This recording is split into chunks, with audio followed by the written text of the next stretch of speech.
नमस्कार साथियों, आप सबका एक बार फिर से स्वागत है आपके अपने लोकप्रिय चैनल खबर आज तक।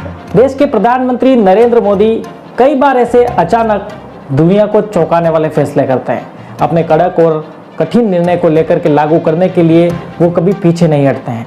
अपने अचानक लिए गए फैसले से कई बार देश में खलबली मच जाती है। फिर वो चाहे नोटबंदी करने का फैसला हो, धारा 370 हटाने का फैसला हो, जीएसटी लागू करने का फैसला हो, या फिर पाकिस्तान और पूरी दुनिया को लेकर अपनी भारतीय डिप्लोमेसी को किस प्रकार से लागू करना है, इसका फैसला नरेंद्र मोदी इस प्रकार करते हैं कि दुनिया हैरत में पड़ जाती है। जहां आमतौर पर राजनेता अपने किसी भी निर्णय को करने से पहले राजनीतिक नफा नुकसान को पहले देखते हैं, नरेंद्र मोदी उसके ठीक उलट किसी भी कठिन निर्णय को करने से पीछे नहीं हटते हैं। अब नरेंद्र मोदी एक और ऐसा फैसला करने वाले हैं जिसके बाद देश ही नहीं बल्कि पूरी दुनिया में तहलका मच सकता है। नरेंद्र मोदी को देश के अंतर विरोधियों के साथ साथ पूरी दुनिया के चारों तरफ से उन पर हमले हो सकते हैं। नरेंद्र मोदी के साथ भारत को भी चारों तरफ से घेरा जा सकता है। भारत के खिलाफ लामबंदी हो सकती है। क्या है वो कठिन फैसला? वो क्या नरेंद्र मोदी इस फैसले को लागू करने के बाद देश को बदल पाएंगे? आइए पूरा विस्तार से समझने की कोशिश करते हैं। दोस्तों, नरेंद्र मोदी के बारे में पूरी बात करें उससे पहले बात करते हैं अमेरिकी डॉलर की। दोस्तों, अमेरिकी डॉलर के बारे में तो आप सब जानते ही हैं। अमेरिकी डॉलर की दुनिया भर में क्या वैल्यू है, इसे भी आप अच्छी तरह से समझते हैं। किसी भी देश की करेंसी को अगर वैल्यूड करना है तो उसकी तुलना डॉलर से की जाती है। आप हमेशा सुनते हैं ना कि डॉलर मजबूत हुआ, रुपया कमजोर हुआ, यानी कि किसी भी देश की करेंसी की अगर वैल्यू को पता करना है तो उसकी तुलना डॉलर से की जाएगी। यानी डॉलर क्लास का वो लड़का है जिससे लोग अपने बच्चे की तुलना करते हैं। यानी कि आपके बच्चे के कितने नंबर आए इससे कोई मायना नहीं है, डॉलर की तुलना में आपके बच्चे के कितने नंबर आए वो मायना रखता है। चाहे आपका बच्चा कितना ही अच्छा क्यों ना कर रहा हो, लेकिन अगर डॉलर के मुकाबले वो कमजोर है तो फिर वो कमजोर है। अमेरिकी डॉलर की ताकत का अंदाजा आप इस बात से भी लगा सकते हैं कि दुनिया भर की सरकारें हो, ट्रेड मार्केट हो, शेयर मार्केट हो, सबका काम डॉलर से चलता है।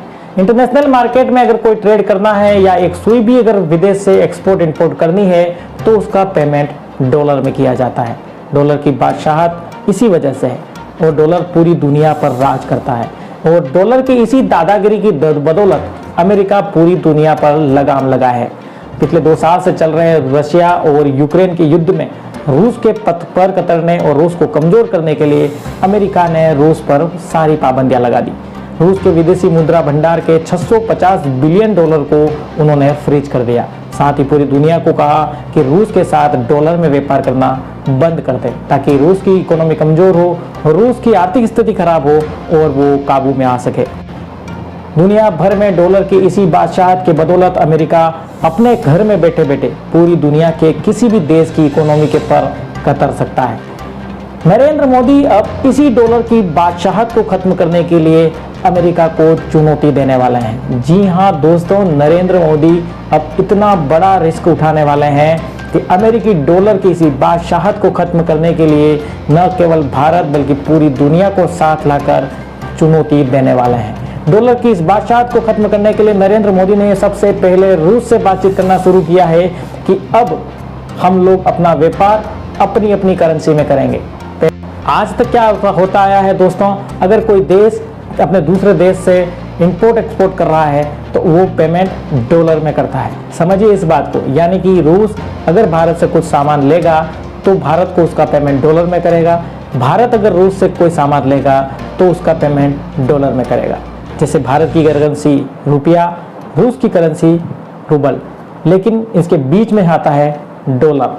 भारत पहले पेमेंट डॉलर में करेगा, उसके बाद रूस उसका भुगतान करेगा। अब नरेंद्र मोदी चाहते हैं कि दोनों करेंसी के बीच से इस डॉलर को हटा दिया जाए। डॉलर को कहे आप अपने बोरी बिस्तर समेटिए और यहाँ से निकलिए और अब हम अपनी अपनी करेंसी में व्यापार करेंगे। इससे ट्रेड करना इजी तो होगा ही, साथ ही प्राइस में भी, वैल्यूएशन में भी कमी आ सकती है। नहीं, भारत देश के साथ साथ श्रीलंका, मालदीव जैसे कई सारे ऐसे छोटे बड़े देशों के साथ इस प्रकार के ट्रेड व्यापार को स्टार्ट करने की बातचीत कर रहा है।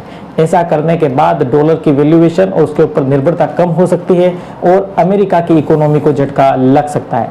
ठीक ऐसा ही किया था लीबिया के शासक मुअम्मर गद्दाफी ने ओपेक कंट्री के सामने ये प्रस्ताव रखा था कि वो हम अपना तेल डॉलर में नहीं बेचेंगे बल्कि सोने में बेचेंगे, यानी कि डॉलर में नहीं बेचेंगे तो अमेरिकी डॉलर कमजोर होगा, डॉलर कमजोर होगा तो अमेरिका की अर्थव्यवस्था कमजोर होगी, अर्थव्यवस्था कमजोर होगी तो अमेरिका कमजोर होगा। उसके बाद आप सब जानते हैं लीबिया के शासक को अमेरिका ने दौड़ा दौड़ा कर मारा था।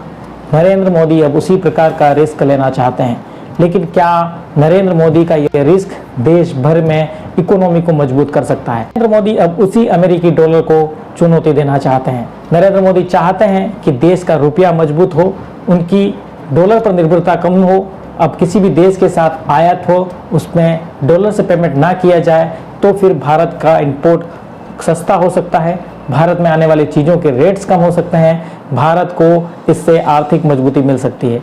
अमेरिका के इस चैलेंज के बाद, अमेरिकी डॉलर को दिए जा रहे इस चैलेंज के बाद अमेरिका का रिएक्शन क्या होगा? क्या अमेरिका दूसरे देशों को भी भारत के खिलाफ एकजुट कर पाएगा, या फिर भारत की इस पॉलिसी से दूसरे देश भी सहमत होकर के साथ आते हैं और भारत की इकोनॉमी को मजबूत करने के साथ साथ दूसरे देश अपने देश की इकोनॉमी को मजबूत करके अमेरिकी की बादशाहत को खत्म करने में भारत का साथ देते हैं या नहीं, ये आने वाला समय में देखना होगा। लेकिन ये बात तो तय है कि भारत के इतने कठिन फैसले के बाद भारत में इस प्रकार के लोग जरूर रहते हैं जो अपने देश का फायदा देखने से पहले नरेंद्र मोदी का विरोध जरूर करना चाहेंगे। नरेंद्र मोदी को चारों तरफ से हमले का शिकार होना पड़ेगा। नरेंद्र मोदी के साथ साथ देश भर में भी, विदेशों से भी भारत पर दबाव बनाया जाएगा, लेकिन नरेंद्र मोदी तो ऐसी चुनौतियों को चुनने की भी आदत रखते हैं और चुनौतियों को चुनौती देने की भी आदत रखते हैं। ये मेरा शब्द नहीं है, ये नरेंद्र मोदी के शब्द हैं। दोस्तों, आपका क्या सोचना है? क्या नरेंद्र मोदी को देश की अर्थव्यवस्था और रुपये को मजबूत करने के लिए अमेरिकी डॉलर को चुनौती देने का फैसला ठीक है, या फिर रिस्क ना लेकर केवल कुर्सी का मजा लिया जाए, सत्ता का आनंद लिया जाए, या फिर ऐसे कठिन फैसले लेने का सही वक्त आ गया है? नीचे कमेंट जरूर कीजिए। आज का वीडियो पसंद आया तो लाइक करिए और चैनल को कर लीजिए सब्सक्राइब, क्योंकि ऐसे ही इंटरेस्टिंग वीडियो हम आपके लिए लाते रहते हैं। आपका दिन शुभ हो। धन्यवाद।